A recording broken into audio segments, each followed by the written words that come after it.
Please welcome Greg Gage. Today I'm going to be talking about a very misunderstood organ in all of our bodies. We're going to be talking about the brain. The reason why I say it's misunderstood is because if I ask you how the heart works, you would instantly tell me that the heart is a muscle, it pumps blood around your body. If I asked you how your lungs work, you would say your lungs exchange oxygen with carbon dioxide.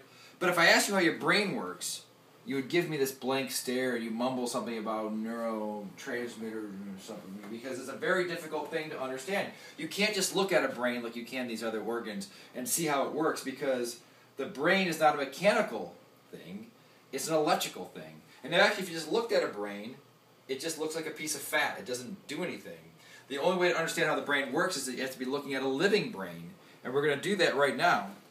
So what happens if you look inside of your brain? What you see is that you have 100 billion cells, and these special cells in the brain are called neurons, and they form these little long arms that reach out to other neurons. And during this, across this arm, it's going to send an electrical impulse, and that's called a spike. Now this spike is how everything in the world is encoded. So everything that you see, everything that you hear, everything that you taste are all sent, or these little messages, these little spikes that are zipping around inside your brain, and that allows you to think and be able to have a consciousness. So we're not going to be recording from your brain or my brain or your teacher's brain. We're going to be recording from the brains of cockroaches. And you're probably wondering, why am I using cockroaches? Other than the fact that they're super cool. These ones come from South America. They actually have a brain that's very similar to ours. This is something we call in science as a model organism, because by learning a little bit about how the brain of the cockroach works, we're going to learn a lot about how our brains work. So what I'm doing first, I'm going to put them into ice, and this is going to anesthetize them. And the reason why we anesthetize these guys is because we're going to do a surgery on them in a minute, and that surgery is going to be a little bit painful. And if you ever had surgery, if your parents had surgery, if you ever had a cavity filled, you always want to numb up the spot that you're going to get cut into so you don't feel that when you wake up. You give it some time to heal. So we're going to do the same thing here.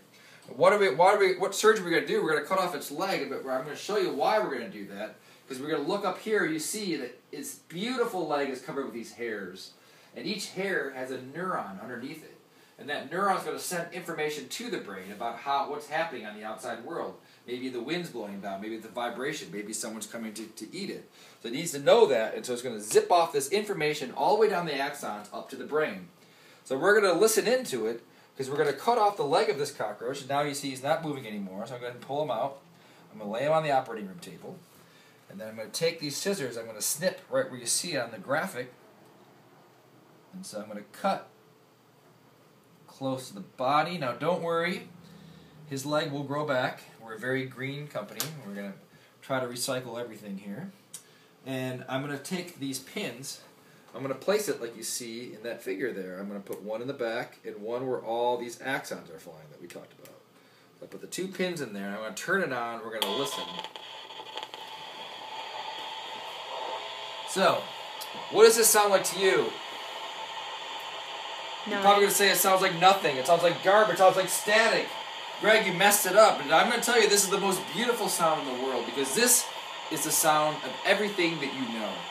This is what your brain is doing right now. So I told you that these cells are sort of sending information about the wind and about touching. So if I blow on the leg, we should be able to hear this conversation happening in real time.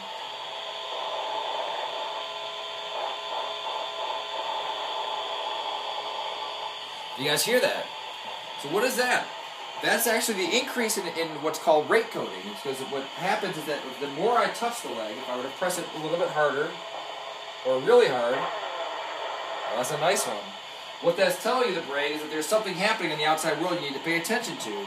And this took a long time for neuroscientists to figure out what it was, but it's actually the way that all information is coded. The louder something is, the more spikes you get. So we can take a look at the screen, we can actually see what a real spike looks like. Remember, we saw that picture of what a spike should look like. So now we're seeing one in real time. Now what I like about this is exactly how the brain works, because everything that you know, everything that you love, your favorite baseball player, mine is Curtis Granderson, I don't know who yours is, it's all encoded with these little things like in the Matrix. When you saw that little code coming down, you realized that was reality. This is your reality. You have 100 billion cells in your brain doing this right now. So let's take a look at one other experiment. So now we said this is electrical activity that's coming in from the outside world to your brain. But what would happen if we took electrical current and sent it out to your brain? out of your brain into your muscles. And this is exactly how your brain communicates with the outside world. It sends pulses, like spike pulses, down to your muscles to cause it to move. So I'm going to hook this up to my, my MP3 player, and I'm going to try to play a song through the cockroach leg, and we'll see if we can get some dancing to occur.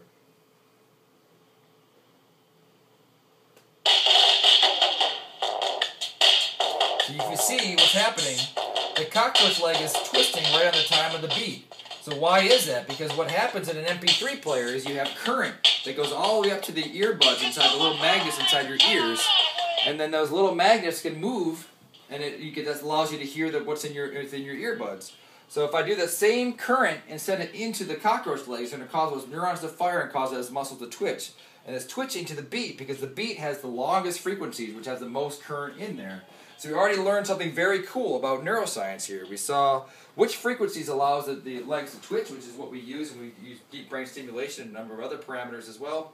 And so you may be asking yourself, why are we doing this? Why are we sort of exploring this cockroach to understand how the brain receives information in spikes and sends back information out in the form of electricity to your muscles?